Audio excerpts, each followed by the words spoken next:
right, everyone. Lot to discuss here. We're also on A.J. Brown watch. Apparently, A.J. Brown tweeting at the station last night saying he's going to call in today to settle things because he doesn't like what's being said. So we're on A.J. watch.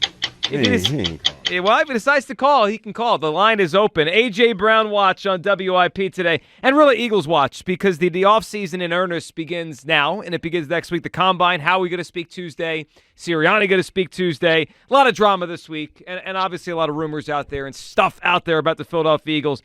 I thought today Peter King on the morning show really hit home how important this offseason is and how important they get this right with the roster construction. Otherwise, as Peter said, next season could go wrong. Here's Peter King this morning. But, you have to ask yourself a legitimate question about A.J. Brown. Was there some friction between him and his quarterback, friction between him and the head coach? But that absolutely unequivocally has to get solved. You don't pay a guy what they're paying A.J. Brown and expect him to be the best receiver in the NFL on November 1st. Yeah. And then to be nothing, in essence, he had a couple of decent games, but to be nothing for the last 9-10 weeks of the season. That cannot happen.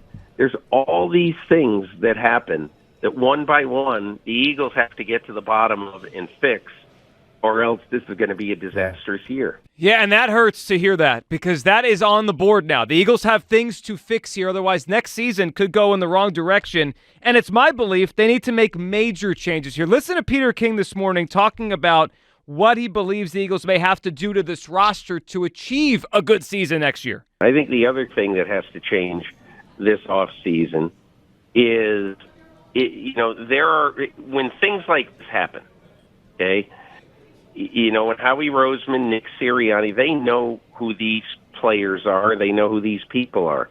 They're going to have to thin the herd. They're going to have to make some changes, bring in new people, jettison some older people, or people who are either being distractions or who are not working for the common good.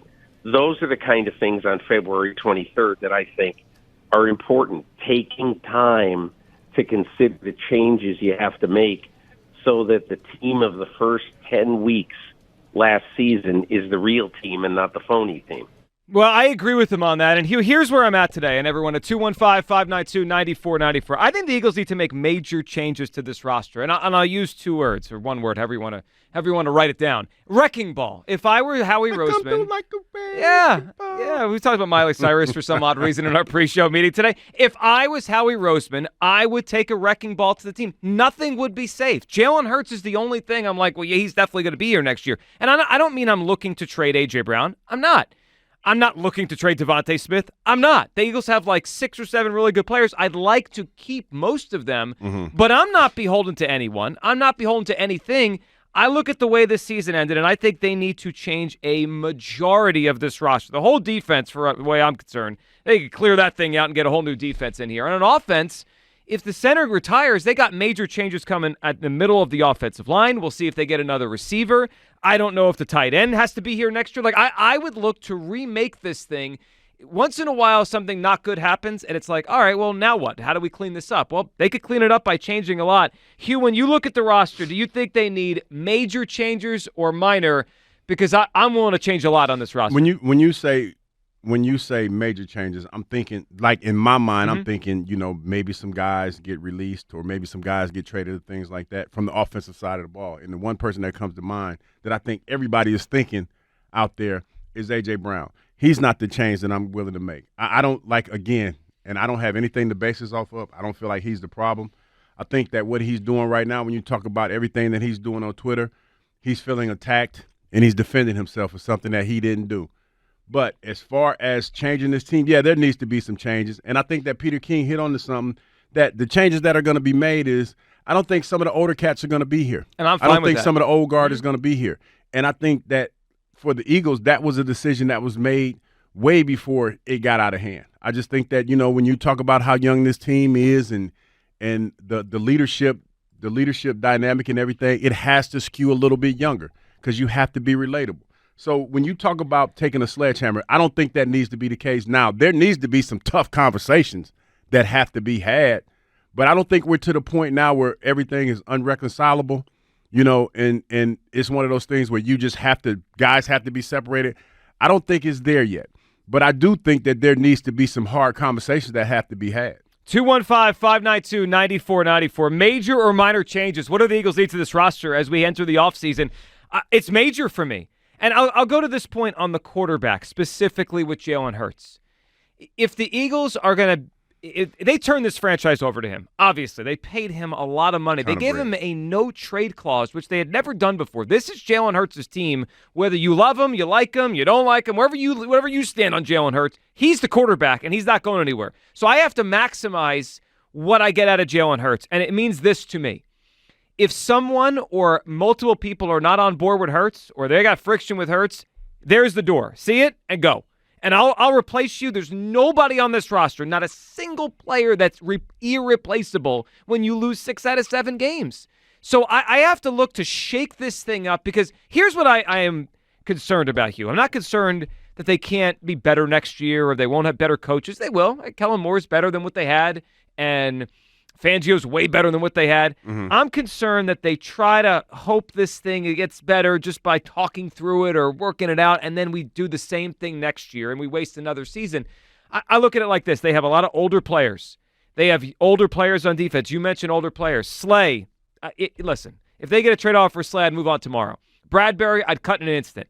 Everybody else, there's no untouchables here. When you lose 6 out of 7, you got to take a real hard look at what is going on here. And I'm not beholden to any of these guys. There's nobody here other than the quarterback that I say, there's no way I can move on. I'll listen to anything. Yeah, I agree with what you're saying, but let's be realistic, Joe. Some of these guys, even I know that there are some financial ramifications that go along with that. You have to pick and choose. You can't get rid of everybody. Understood. And you have to pick and choose. And that's where I'm at with it. Now, I think that, a lot of these guys, to be honest, when we start training camps and we start going through these OTAs and stuff, they're going to weed themselves out on their own because they're not going to want to do what's being asked of them. I think that's going to be the case. So that's going to be one of those things where, that's going to take care of itself on its own. And then guys are going to be put in situations where they're going to probably ask to be somewhere else. But I think that this is fixable. Now, with the quarterback and the perceived drama that he has with the receiver, I think that's fixable. Because you still have to see each other. And the fact that they have some family ties and things of that nature, I think that that's fixable. And there has to be some reality. You have to, in situations like this, you have to look at yourself and be fair and ask yourself, what did I do to change the relationship dynamic? Because a lot of times, we can't do that as grown men. We look at it and be like, we're right in what we're doing, and not knowing that maybe some subtle changes that we made probably brought this on. Sure. So I think that needs to happen. And the bottom line is this. I feel like Jalen wants to win. I feel like AJ has had a taste of winning, and you don't want to lose that, So I feel like that's the main thing that's going to help them resolve these situations, because they both want to win. They do, and that's number one. Number one is, do you want to win? Number two, you're going to work hard. Number three, are you on board with the quarterback? Because he's the only player on this team that is signed really long-term. He's the only player on this team that has a no-trade clause. He's the only player on the team that they've committed to and made the face of the franchise. I go back to what's ironic is we did this 5 years ago. We just did this whole thing 5 years ago. There were questions about the quarterback, leadership. Is everyone on board? And you know what the Eagles did 5 years ago? They tried to make it work.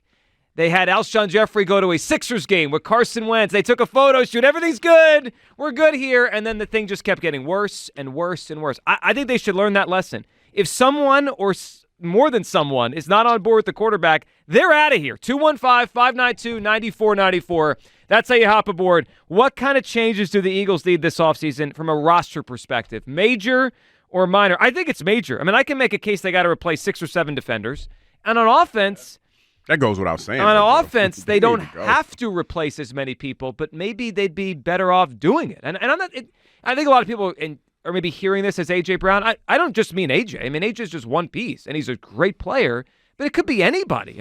But most people, when you say that, because most people aren't going to to think about what you're saying. They're just going to automatically assume. I got you. Well, I'll give you another A.J. one. Brown. I'll give you another one. And I'm a big fan of the player, and he was a guest of our show. But if Dallas Goedert and the quarterback have friction, then they can trade him too. They lost 6 of 7. Nobody is guaranteed a spot next season, the way I view it, except the quarterback. Everybody else, if I'm Howie Roseman, I will listen to offers on. I go back to the 2015 team that was terrible under Chip. What did Howie do? He came back into power, left the broom closet, and he took a sledgehammer to that roster, and 2 years later they won the Super Bowl. So a sledgehammer doesn't have to mean a true rebuild. It just means a resetting of the team.